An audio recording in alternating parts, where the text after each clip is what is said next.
오늘 우리에게 주시는 하나님의 말씀은 마태복음 22장 34절부터 40절의 말씀입니다. 본문의 말씀을 교독하도록 하겠습니다. 제가 먼저 읽겠습니다. 34절. 예수께서 사두개인들로 대답할 수 없게 하셨다 함을 바리새인들이 듣고 모였는데,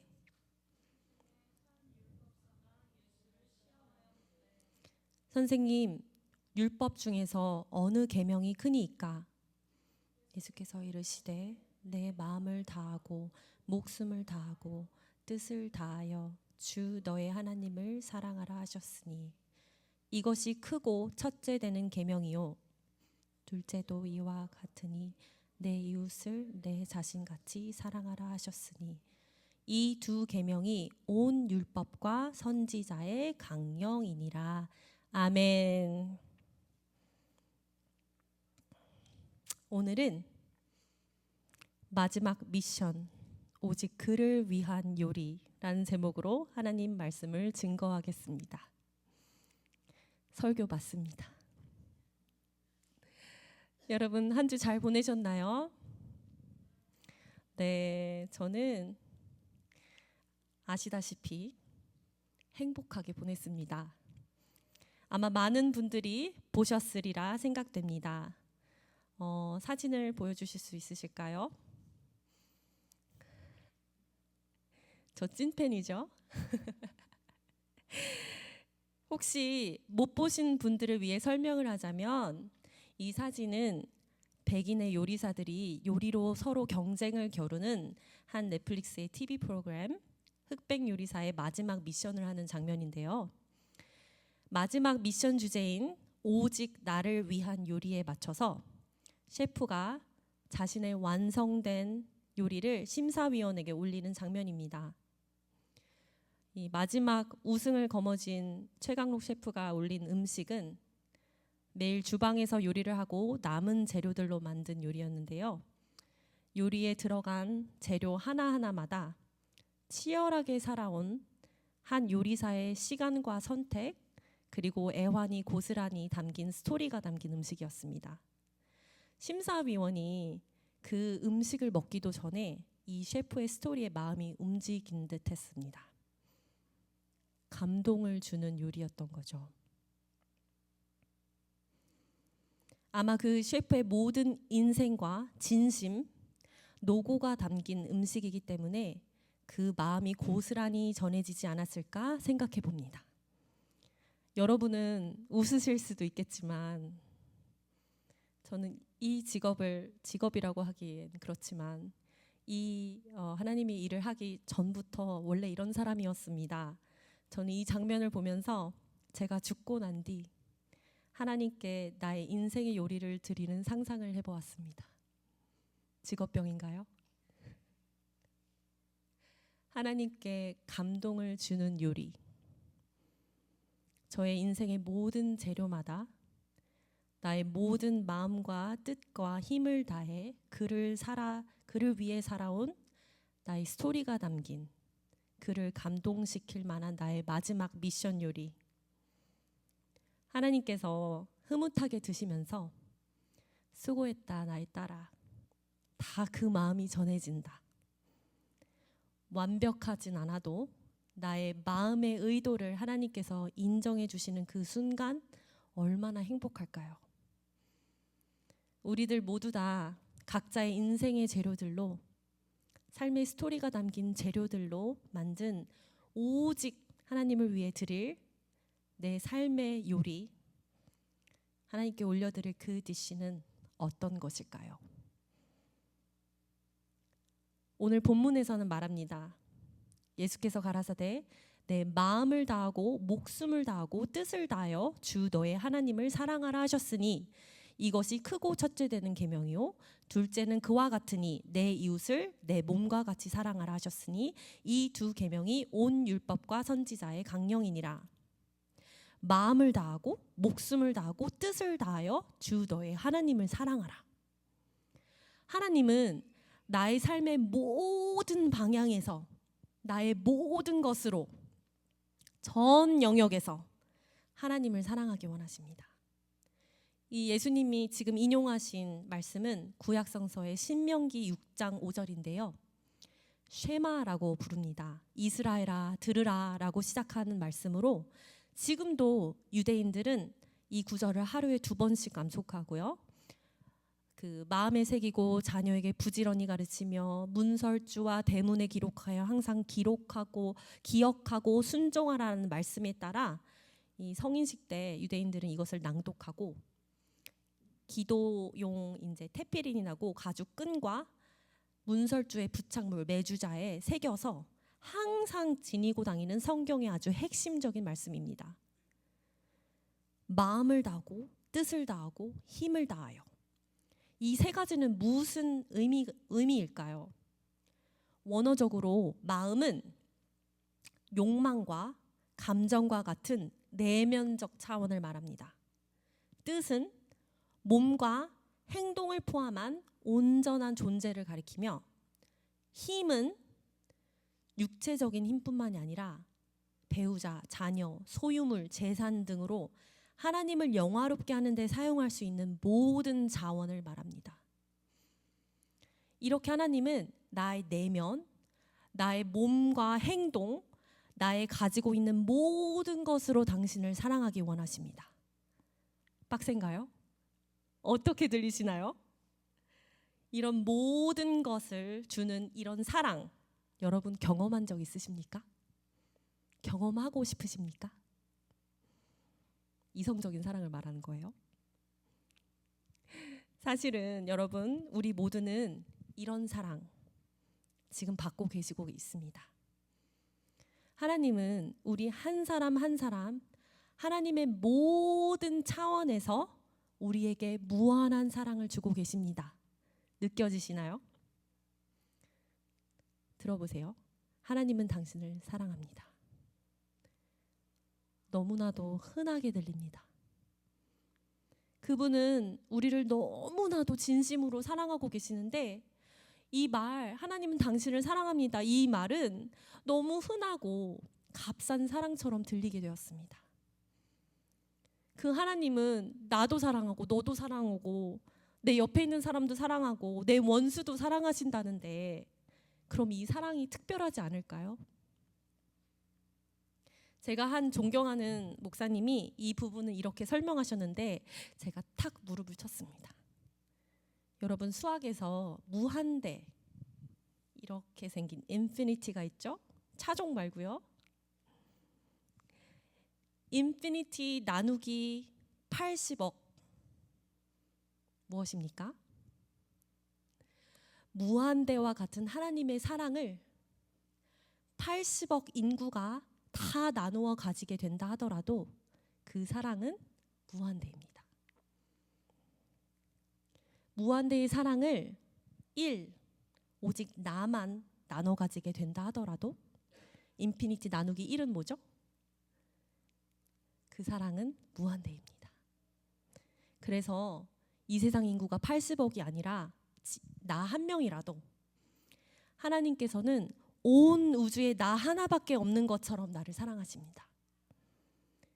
이 세상에 단 한 사람뿐이 없더라도 그 한 사람을 위해서 당신의 아들 예수님을 세상에 보내어서 구원의 역사를 이루셨을 겁니다. 한 사람을 향한 그 사랑은 무한대니까요. 너무나도 멋지지 않습니까? 그 무한한 사랑을 지금 여러분이 받고 있습니다. 아멘. 절대 값싸지 않습니다. 그분은 그의 모든 것으로 나를 먼저 사랑하십니다. 내가 돌려드리지 않아도, 그를 외면하고 있어도, 내가 그 사랑을 모를지언정 그분은 나를 먼저 사랑하고 계십니다. 그리고 그분은 나의 모든 것으로 그를 사랑하시기 원하십니다. 이 무한한 사랑이 너무 감동이고 감사해서 유한한 나의 사랑을 베드로가 사랑한다고 고백했지만 3번 부인했던 것처럼 온전하지는 않지만 최선을 다해 사랑을 드리는 인생, 그것이 그리스도의 인생이 돼야 하지 않을까요? 그 사랑을 아는 자, 그런 인생을 살아야 되지 않을까요? 그럼 그분을 사랑한다는 것은 무엇인가요? 어떻게 해야 하나님을 내 마음과 뜻과 힘을 다해 사랑하는 걸까요? 본문에서 첫째 되는 계명은 하나님을 내 전부로 사랑하는 것이고, 이와 같이 같은 강도로 둘째 되는 계명은 내 이웃을 사랑하는 것이라고 합니다. 사랑, 신앙생활에서 가장 우선되고 가장 중요한 것입니다. 이 사랑은 다른 말로 표현하면 무엇일까요? 관계입니다. 첫째는 하나님과의 올바른 관계, 둘째는 이웃과의 올바른 관계입니다. 이 관계가 어긋나면 그것을 하나님은 죄라고 말씀하십니다. 죄란 한마디로 하나님과의 관계가 어긋나는 것입니다. 본문을 다른 말로 하면 내 이웃을 사랑하는 것이 하나님을 사랑하는 것이라고 하나님은 말씀하십니다. 내 이웃과의 관계가, 여러분 옆에 있는 분 있죠? 그분과의 관계가 나에 대한 하나님의 사랑을 반영합니다. 옆에 사람 한번 보세요. 얼마나 사랑하십니까?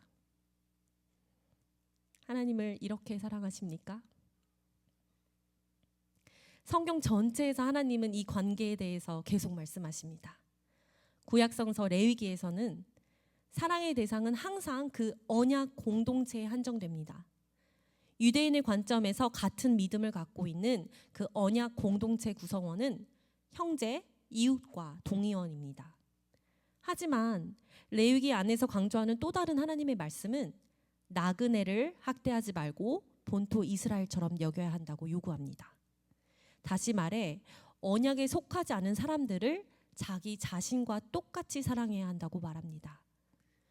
이러한 주제는 구약 성경 전체에 걸쳐 나타냅니다. 출애굽기에서는 하나님의 자비는 이스라엘 백성의 의로움 때문에 아니라 그들이 이집트에서 나그네였기 때문에 베풀어졌습니다.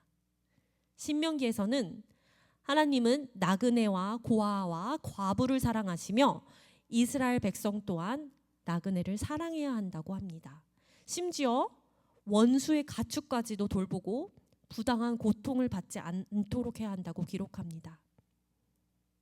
이스라엘 백성과 나그네 모두에게 공평한 심판이 행해져야 하며 사람을 차별해서는 안 된다고 기록합니다. 나그네를 향한 하나님의 대표적인 예는 요나서에서 찾아볼 수 있습니다. 요나는 하나님을 믿지 않는 니느웨 사람에게 베푸신 놀라운 은혜와 사랑을 탄식했습니다. 마찬가지로 호세아에서도 전체에 걸쳐서 이웃을 향한 하나님의 변함없는 사랑이 분명하게 드러납니다. 신약 성경에서는 이웃 사랑이 더 넓은 맥락으로 이해됩니다. 예수님이 이렇게 말씀하십니다. 남에게 대접받고 싶은 대로 남을 대접하라.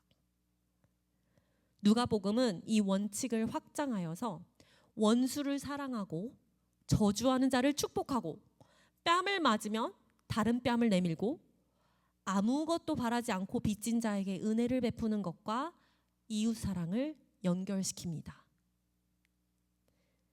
그리고 내 이웃이 누구인가라는 중요한 질문에서도 예수님은 선한 사마리아인의 비유로 답하시며 강도 맞은 어려운 상황에 처한 사람의 진정한 이웃은 도움이 필요한 이들에게 손을 내미는 일을 말합니다. 남에게 대접받고 싶은 대로 남을 대접하라.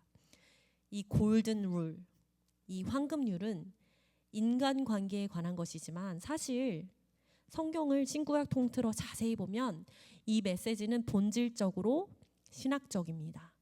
다시 말해 무슨 말이냐면 사랑의 개념은 하나님의 성품이 반영됩니다. 들어보세요. 마태복음 5장은 이렇게 기록합니다. 또 내 이웃을 사랑하고 내 원수를 미워하라 하였다는 것을 너희가 들었으나 나는 너희에게 이르노니 너희 원수를 사랑하며 너희를 박해하는 자를 위하여 기도하라. 이같이 한즉 하늘에 계신 너희 아버지의 아들이 되리니 이는 하나님이 그 해를 악인과 선인에게 비추시며 비를 의로운 자와 불의한 자에게 내려주심이라. 그러므로 하늘에 계신 너희 아버지의 온전하신과 같이 너희도 온전하라. 너희는 원수를 사랑하고 선대하며 아무것도 바라지 말고 꾸어주라. 그리하면 너희 상이 클 거지요 또 지극히 높으신 이의 아들이 되리니 그는 은혜를 모르는 자와 악한 자에게도 인자하시니라. 너희 아버지의 자비로우심 같이 너희도 자비로운 자가 되라. 하나님께서는 모든 인간에게 무조건적인 호의를 베푸신다는 것을 보여줍니다. 그리고 하나님께서 그렇게 하시니까 우리도 그래야 한다고 합니다. 우리의 관계 맺음이 하나님의 온전하고 자비롭고 인자하신 성품을 반영해야 한다는 것입니다. 우리의 행동의 기준은 하나님의 자비로운 마음이므로 이웃의 도덕적 상태나 악한 행동은 그렇게 중요하지 않습니다. 이웃이 어떤 사람인 건 간에 우리는 그분처럼 온전해지기 위해 지극히 높으신 이의 아들들, 자녀들이 되기 위해 그의 자녀들답게 우리는 오직 피조물의 유익만을 추구하시는 아버지의 가장 순수하고 이타적인 사랑을 본받아야 합니다. 인간이기에 한없이 얕고 지속적이지 않는 사랑일지라도, 부족하고 서투른 사랑일지라도, 내가 나아가고자 하는 방향, 내 내면의 의도, 나의 행동, 내가 가지고 있는 모든 자원이 하나님의 성품을 반영하는 그런 사랑, 그런 마음과 뜻과 힘을 다하여 하는 사랑을 예수님께서 말씀하십니다. 그리고 그 의도를 가지고 우리의 이웃을 대할 때, 옆에 사람을 대할 때 하나님을 감동시킬 것입니다. 그렇기에 그 당시의 바리새인들을 예수님께서 아주 신랄하게 비난하셨습니다. 조금만 우리 본문에서 좀 더 읽어보면요, 이렇게 얘기해요. 화 있을전저 독사의 자식들아, 앞과 뒤가 다른 외식하는 자들아. 예수님께서 바리새인들을 그렇게 꾸짖으신 것은 참으로 이해가 되지 않아 보일 수도 있습니다. 왜냐하면 바리새인들은 종교 지도자들이었고 제사장 계급이나 부유한 사두개파와는 달리 가문이나 재산을 통해 지위를 물려받는 것이 아니라 개인적인 헌신을 통해 바리새인이 되는 것이었습니다. 즉 개인들이 그 엄격한 규율에 따라 생활하기로서 자원하고 서약함으로써 구성원이 되었습니다. 그들은 당시 최고의 성경학자들로부터 가르침을 받았고요, 회당에서 교사로 활동했습니다. 하지만 그들의 종교적인 활동을 예수님은 강하게 비난하십니다. 여러분, 제가 예배 드릴 때마다 가장 두렵고 떨리는 부분이 이것입니다. 우리는 너무 예배하는 데 익숙합니다. 이 종교적인 행동들이 너무 익숙합니다. 여기 나와서 찬양, 주일 아침에 되면 그 시간에 찬양 연습하고 나와서 찬양하고 내 악기 연주하고, 이 시간 되면 여기 와서 앉아서 우리 예배 드리고 가고, 너무나도 익숙한 주일의 모습입니다. 하지만 이 안에 우리의 중심이 없을 때는 이것은 종교적인 활동입니다. 예수님은 이 종교적인 활동을 강하게 비난하십니다. 우리는 정말 인생에서 어려운 일을 당할 때에 우리의 마음에 뭐가 있는지가 드러나기 마련입니다. 여러분, 미숫가루 좋아하시나요? 저는 할머니 입맛이라 미숫가루, 나물 막 이런 거 좋아하거든요. 미숫가루를 이렇게 만들어 놓고 이렇게 책상에 좀 오래 두면은 침전물이 이렇게 미숫가루들이 가라앉고 위에는 좀 맑은 물이 생기거든요. 딱 봤을 때는 맑아 보여요.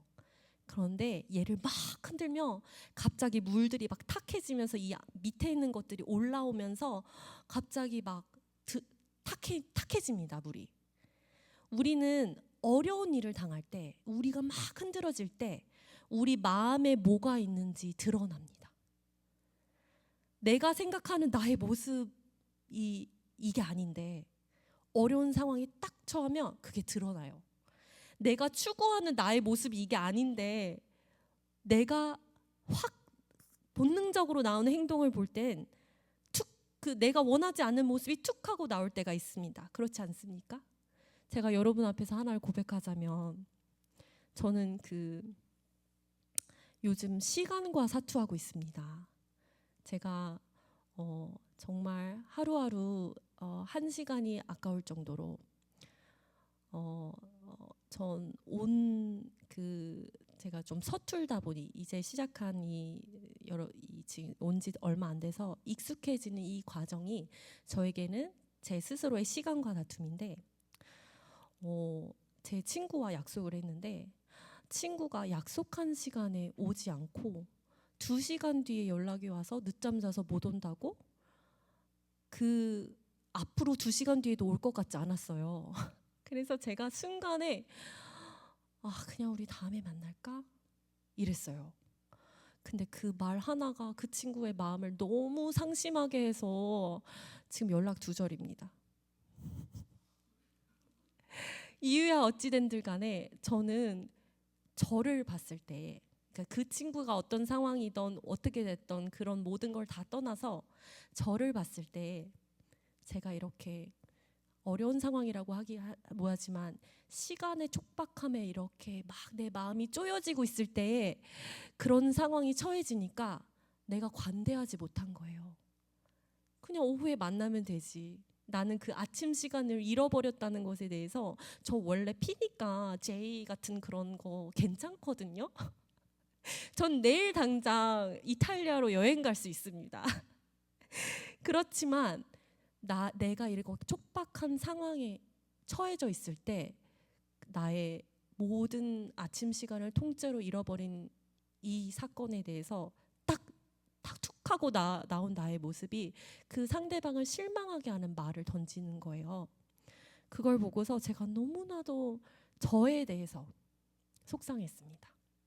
하나님, 제가 이렇게 관대하지 못하고 사랑이 없는데 어떻게 하나님의 일을 할 수 있겠습니까? 전 탄식하면서 울음이 나오더라고요. 옆으로 샜지만 이 바리새인들도 예수님의 영향력이 점점 커지니까 이 종교 지도자들이 불안해지기 시작했어요. 예수님의 수많은 기적은 그들의 권위와 지위를 위협했고요. 특히 예수님에 대한 믿음이 널리 퍼지면서 모든 군중들이 이 사람을 따라다니잖아요. 그러면서 로마의 개입을 초래하게 되고 그들이 제도적 권력을 위태롭게 할 거라고 두려워했습니다. 로마에 대한 그들의 가치는 이 백성을 통제하는 능력에 달려 있었기 때문에 예수님의 영향력은 그들을 상당히 쪼이게 하는 상황이었습니다. 그들의 정치적인 그 위치를 위협했습니다. 그래서 그들은 신학적 의견 차이 때문에가 아닌 그 권력과 지배를 위하여 음모를 꾸미기 시작합니다. 그리고 오늘 읽은 본문 또한 예수님의 말에 덫을 놓기 위해서 예수님께 아주 곤란한 질문을 했습니다. 예수님, 아주 잘 가르친다고 들었어요. 가장 첫째 가는 계명이 무엇입니까? 그 당시에 정말 수백 년 동안 랍비들은 어떤 계명이 더 위대하고 어떤 계명이 덜 위대한지, 뭐가 위에고 뭐가 아래인지에 대한 수많은 디베이트를 해왔습니다. 그래서 예수님이 어느 답을 내어도 예수님을 아주 곤란하게 하는 질문이었습니다. 덫을 낸 거죠. 그렇지만 예수님은 예리한 통찰력을 통해 지혜를 보여주십니다. 예수님은 표면적인 것을 강조하는 대신 그 율법 아래에 내재된 도덕적 원칙, 즉 하나님의 성품을 반영하는 원칙을 밝혀내십니다. 예를 들어서 안식일에 병에 고치는 것에 대해서 유대인들이 막 뭐라 그랬어요. 바리새인들이. 왜냐하면 율법에서는 그렇게 하면 안 되니까요. 그런데 예수님은 희생보다 자비를 강조하시며 형식적인 준수에서 하나님의 자비로 관심을 돌리십니다. 오늘의 본문에서도 가장 큰 계명이 무엇이냐라는 질문을 받았을 때 예수님은 율법과 선지자의 모든 가르침을 하나님과 이웃에 대한 사랑으로 요약하셨습니다. 이거는 정말 엄청난 인사이트였어요. 아무도 하지 않은 그 엄청나게 많은 율법들 중에서 포괄적이게 두 묶음을 하신 거예요. 하나님 사랑, 이웃 사랑. 그리고 이것은 같은 것이다. 흩어진 규정들 아래 숨겨진 통합적인 원리를 드러내는 것이었습니다. 바리새인들은 일반 사람들에게 복잡한 율법들로 요구사항들로 그들에게 짐을 지어줬지만 예수님은 하나님의 돌보심과 염려, 하나님의 성품에 초점을 맞춘 메시지를 통해 그들에게 위안을 주셨습니다. 중요한 것은 모든 행동과 마음가짐에 하나님의 성품을 반영함으로써 하나님께 영광을 드리는 그런 중심입니다. 마음과 뜻과 힘을 다해 하나님을 사랑하는 것. 나의 모든 초점이, 나의 모든 의도가 하나님의 그 성품을 반영하려고 노력하는 것. 내 인생의 시기마다 그것을 초점을 맞춰 살아갈 때 하는 선택들과 시간들과 희생들과 이 모든 재료들로 하나님 앞에 최고의 디시를 올려드리는 것. 하나님을 감동하게 하는 그런 인생이 되기를 간절히 기도합니다. 기도하겠습니다.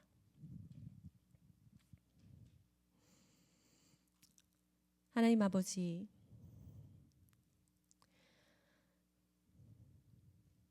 정말 우리도 모르는 사이에 종교적인 행동을 하고 있고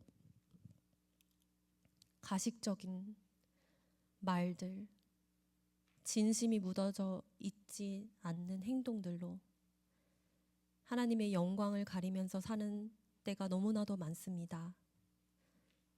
그러나 하나님, 우리의 중심을 아시는 주님, 하나님 정말 우리의 모든 의도와 모든 행동의 초점이 하나님의 성품을 드러나는 삶을 살기 원합니다. 우린 계속해서 넘어지고 정말 부족한 사랑이지만 하나님 정말 우리의 전심으로 하나님을 영화롭게 하길 원하는 그 사랑을 하려고 노력하는 우리의 모습을 주님 아십니다. 주님 그 우리의 노력을 보시고 우리의 마음을 보시고 예수님께서 도와주셔서 그 사랑의 깊이와 넓이를 깨닫는 지혜를 주시옵소서. 우리가 먼저 그 사랑을 실천하기 전에 내가 받는 사랑이 얼마나 큰 것인지를, 얼마나 귀하고 그 무한대의 사랑이 얼마나 엄청난 것인지를 우리가 깨닫기 원합니다.